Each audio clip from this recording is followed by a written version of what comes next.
उत्तराखंड के मेधावी और प्रतिभावान छात्र छात्राओं के उज्जवल भविष्य के लिए राज्य सरकार ने लिया एक ऐतिहासिक निर्णय। सभी योग्य उम्मीदवारों को समान अवसर मिले और प्रतिभा के आड़े न आए कोई आर्थिक संकट। इसी उद्देश्य से मुख्यमंत्री पुष्कर सिंह धामी के नेतृत्व में उत्तराखंड सरकार ने संघ लोक सेवा आयोग, उत्तराखंड लोक सेवा आयोग, NDA, CDS और OTA, Indian naval academy, Indian air force academy इत्यादि की प्रारंभिक परीक्षा पास करने वाले चयनित छात्रों को 50,000 रुपए की प्रोत्साहन राशि देने का निर्णय लिया है। छात्रों का चयन पहले आओ पहले पाओ की तर्ज पर किया जाएगा। ये पैसा उम्मीदवार को एक मुश्त दिया जाएगा ताकि उन्हें मुख्य परीक्षा की तैयारी के लिए कोचिंग इत्यादि में किसी तरह की दिक्कत न हो।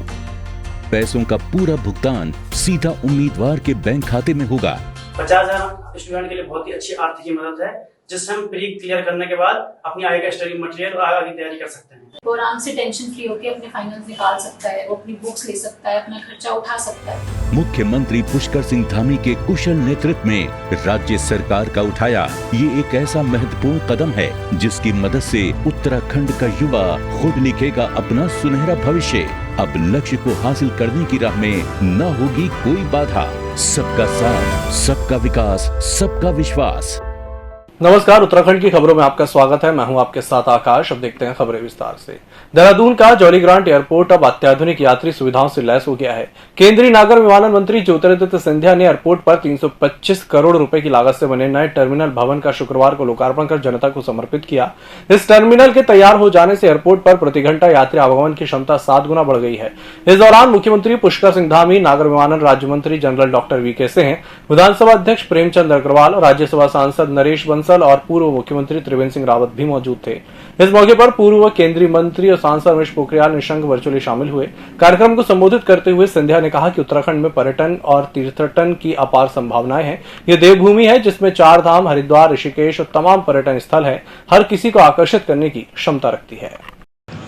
कि अति शीघ्र ही हम लोग जनरल VK सिंह साहब और हम दोनों देहरादून आएंगे और एक नागर विमानन क्षेत्र का पैकेज की घोषणा हम लोग देहरादून में करेंगे। और आज वो शुभ दिन आ चुका है। 445 करोड़ का हवाई अड्डा का लोकार्पण हम लोग ने साथ में किया है। भव्य हवाई अड्डा है और उत्तराखंड की संस्कृति, उत्तराखंड की धार्मिक भावना, उत्तराखंड की पावन भूमि का चित्र भी इस हवाई अड्डे के एक एक कोने में हम लोग ने ग्रहण किया। महिला सशक्तिकरण और बाल विकास विभाग की ओर से झाझरा में स्मार्ट डिजिटल आंगनवाड़ी केंद्र बनाया गया है, जिसका शुभारंभ विभाग की मंत्री रेखा आर्य ने शुक्रवार को किया। इस मौके पर मंत्री ने कहा कि राज्य भर में अनेक जगहों पर भी आंगनवाड़ी केंद्र को डिजिटल किया जाएगा। बताया कि इसकी खासियत यह है कि ऑनलाइन सब रिकॉर्ड होगा, ऑफिस में बैठे बैठे अधिकारी नजर रख सकेंगे। रुड़की के विनय विशाल अस्पताल में मरीज को देखने आए तीमारदार ने अस्पताल की नर्स को थप्पड़ जड़ दिया, जिसके बाद नर्स का सिर दीवार से जा टकराया, जिस कारण नर्स के सिर में चोट आ गई, जिसके बाद मौके पर भारी भीड़ जमा हो गई। सूचना पर पहुंची पुलिस के आने से पहले ही युवक मौके से फरार हो गया। मारपीट की घटना अस्पताल में लगे CCTV कैमरे में कैद हो गई। वहीं अस्पताल प्रशासन ने स्थानीय पुलिस को तहरीर देकर आरोपी के खिलाफ कार्रवाई की मांग की है। नूरजहां नामक वृद्ध महिला है जो हमारे यहाँ भर्ती थी, जिनका उपचार चल रहा है कमरा नंबर 203 में। हमारी एक स्टाफ जो कि कॉरिडोर में चल के जा रही थी, उसे मरीजा के परिजन ने आके बहुत जोर से थप्पड़ मारा और उससे बहुत अश्लील हरकत है, जो कि बहुत ही गलत है। और अस्पताल प्रशासन इसके विरुद्ध हर जगह जाने को तैयार है, क्योंकि ये हमारे स्टाफ का मनोबल कम करता है। कोई भी फिर स्टाफ आगे सेवा नहीं करेगा अगर मरीज के परिजन स्टाफ को, जो नर्सिंग स्टाफ है जो सेवा दे रहा है वहाँ पे, उन्हें थप्पड़ मारेंगे तो ये तो बिल्कुल भी असहनीय है।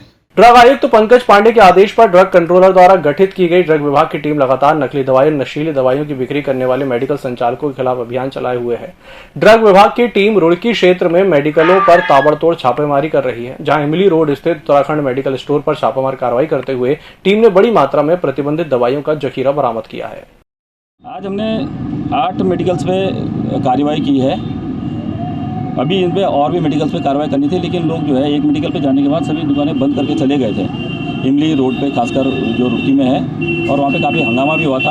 आपके यूनियन के जो पदाधिकारी लोग हैं उन्होंने काफ़ी आकर के हंगामा भी किया था, तो उस वजह से ज़्यादातर लोग दुकान बंद करके चले गए थे।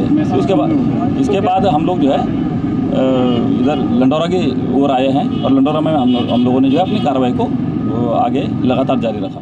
पीएम नरेंद्र मोदी के उत्तराखंड दौरे को कांग्रेस ने निराशाजनक बताया है। पूर्व सीएम हरीश रावत और प्रदेश अध्यक्ष गणेश गोदियाल के नेतृत्व में कांग्रेस कार्यकर्ताओं ने मौन व्रत रखकर अफसोस दिवस मनाया। ये आक्रोश उत्तराखंड की जनता का है, जिसे घोर निराशा हुई है, और ये किसानों का आक्रोश है जिनको घोर निराशा हुई है। ये आक्रोश एक शांतिपूर्ण मौन व्रत और भजन कीर्तन के द्वारा व्यक्त हुआ है। वो किसानों की उपेक्षा और यहाँ के नौजवानों की उपेक्षा हुई है, उत्तराखंड की अर्थव्यवस्था की उपेक्षा हुई है। इन सारी उपेक्षाओं के खिलाफ ये हमारा मौन व्रत और ये भजन कीर्तन का जो प्रोग्राम था वो था। अफसोस है कि ऐसा नहीं हुआ। कल ये बहुत ही हमारे उत्तराखंड प्रदेश के लिए ये बहुत खुशी की बात थी कि माननीय प्रधानमंत्री जी हमारे प्रदेश में और इस देवभूमि में पधारे थे, और बड़ी उम्मीदों के साथ हमारा बेरोजगार ये उम्मीद कर रहा था कि निश्चित रूप में रोजगार की पोटली लेकर माननीय प्रधानमंत्री जी आज कुछ हमारे रोजगार के विषय में ऐलान करेंगे, लेकिन अफसोस है कि ऐसा नहीं हुआ। श्रीनाथ गौशाला चैरिटेबल ट्रस्ट के संयोजन में राजस्थान के जयपुर लाई गई लावारिश व्यक्तियों की अस्थियां पूर्ण विधि विधान के हर की पौड़ी पर गंगा में विसर्जित की गई। श्रीनाथ गौशाला ट्रस्ट के अध्यक्ष संतोष जायसवाल ने बताया कि विभिन्न शमशान घाट से एकत्र कर लाई गई 975 लावारिश लोगों की अस्थियों में 50 कोरोना मृतकों की अस्थियां भी शामिल हैं। और सभी जानते हैं कि माँ गंगा को जो धरती पे अवतरित करने का कार्य भागीरथ जी ने किया, वो इसीलिए किया कि उनके जो परिवारजनों की अस्थियां, ताकि वो अस्थियां जो माँ गंगा के अंदर जो अस्थियां हैं वो यहाँ से चल के और क्षीर सागर में जाती है। और सभी जानते हैं कि क्षीर सागर में हमारे विष्णु भगवान अपने चरणों की रज जो क्षीर सागर में देते हैं, तो उससे आदमी को सीधा मोक्ष प्राप्त होता है। तो ये एक बहुत ही बड़ा पुण्य का कार्य है, और मैं इनको आज के युग की भागीरथ कहना चाहूँगा। देखिए, इतने सालों से पुण्य कार्य कर रही है जो लवारिस हस्तियाँ हैं, जिनका कोई देख रेख करने वाला नहीं है। कोरोना काल में जो लोग चले गए हैं, उन लोगों की अस्थियों को उनकी इन्होंने अंत्येष्टि कराई, सालों से लगातार करा रही हैं। जो कोरोना से मृत व्यक्तियों की अस्थियां थी, उनकी अस्थियां लेकर के आई हूँ।